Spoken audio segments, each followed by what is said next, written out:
Pemirsa, napas lega dunia atas pembukaan kembali Selat Hormuz hanya bertahan sekejap akibat dari sikap keras Presiden Amerika Serikat Donald Trump yang tetap memblokade pelabuhan Iran.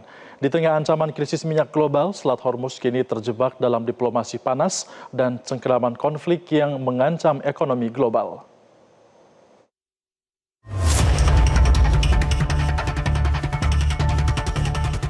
Iran mengumumkan pembukaan Selat Hormuz sepenuhnya untuk kapal-kapal komersial selama sisa waktu gencatan senjata 2 pekan dengan Amerika Serikat sejak Kamis 16 April 2026. Pembukaan Selat Hormuz diumumkan oleh Menteri Luar Negeri Iran Abbas Araghchi dalam akun X pribadinya, menyusul disepakatinya gencatan senjata antara Lebanon dan Zionis Israel. Pembukaan Selat Hormuz membuat Presiden Amerika Serikat Donald Trump senang, meski tetap berkukuh untuk memblokade pelabuhan Iran hingga tercapainya kesepakatan secara penuh. This will be a great and brilliant day for the world, because Iran has just announced that the Strait of Hormuz is fully open and ready for business and full passage.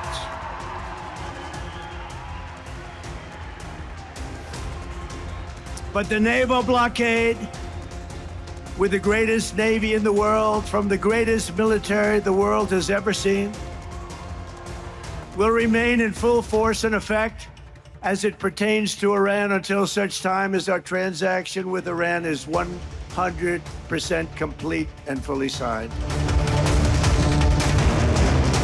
Namun pernyataan Trump tetap memblokade pelabuhan-pelabuhan Iran mengundang reaksi keras dari pihak Teheran.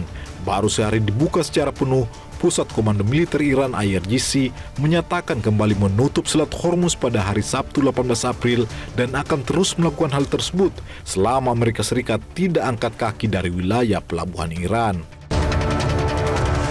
Selat Hormuz memang menjadi titik panas di antara Amerika Serikat, Israel, dan Iran sejak perang berkecamuk di Timur Tengah sejak tahun lalu.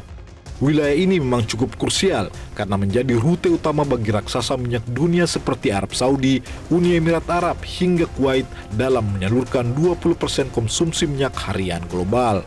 Selat Hormuz mulai menjadi perhatian pada 22 Juni 2025 setelah Parlemen Iran resmi menyetujui penutupannya sebagai aksi pembalasan atas serangan Amerika Serikat terhadap fasilitas nuklir Iran. Memasuki Maret 2026, ancaman menjadi nyata setelah Iran efektif menutup total Selat Hormuz dan langsung berdampak pada krisis energi dengan harga minyak dunia melambung ke level yang membahayakan ekonomi global. 26 Maret, Teheran mulai memainkan kartu diplomasinya dengan membuka akses terbatas hanya bagi 12 negara sahabat dari Rusia hingga Malaysia. Harapan muncul pada 7 April saat kesepakatan gencatan senjata antara Iran dengan Amerika tercapai.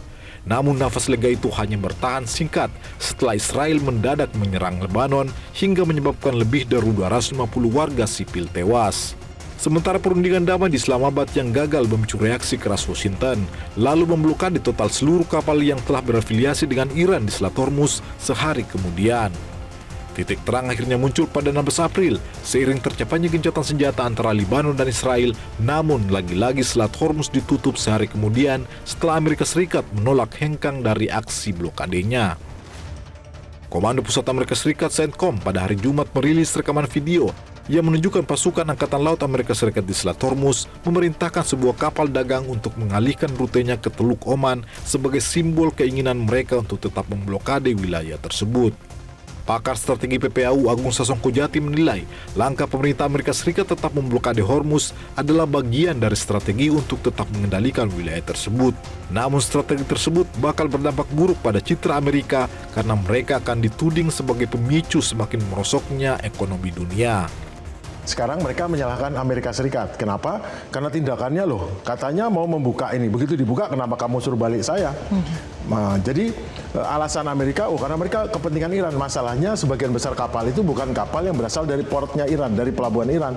Tapi kapal-kapal yang berasal dari pelabuhan-pelabuhan lain, dari Kuwait, dari Bahrain, dari Qatar, dan Uni Emirat. Namun ikut dihukum oleh Amerika karena pada saat mereka keluar, mereka berkoordinasi dengan IRGC. Jadi maunya Amerika keluarnya tanpa berkoordinasi. Nah, koordinasi itu tanda petik mereka berurusan IRGC atau Garda Revolusi.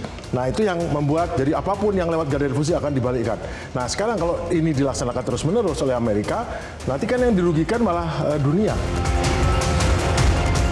Direktur IMF untuk Timur Tengah memperingatkan bahwa lumpuhnya Selat Hormuz bisa mengakibatkan harga minyak mentah meroket lebih dari $118 per barel serta harga gas Eropa melonjak hingga 60% melampaui rekor saat awal invasi Rusia ke Ukraina.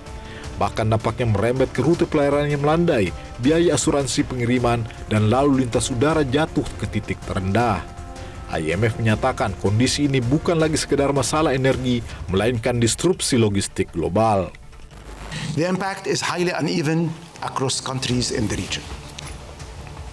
Among conflict-affected oil exporters, 5 of 8 economies are now projected to contract in 2026. Qatar faced the steepest revision, nearly 15% from our October projections, reflecting extensive infrastructure damages. Oman, by contrast, faced only a modest downgrade, giving its sea access lies entirely outside the strait. Di tengah ancaman tingginya harga minyak serta melambungnya biaya logistik global, Selat Hormuz tetap menjadi sandera bagi ego politik dan supremasi militer di Timur Tengah. Jika diplomasi tidak diikuti penurunan tensi para pemimpin dunia, krisis energi bisa menjadi kenyataan pahit yang harus ditelan mentah-mentah oleh ekonomi dunia. Tim Liputan Metro TV. Jelajahi cara baru mendapatkan informasi. Download Metro TV Extend sekarang.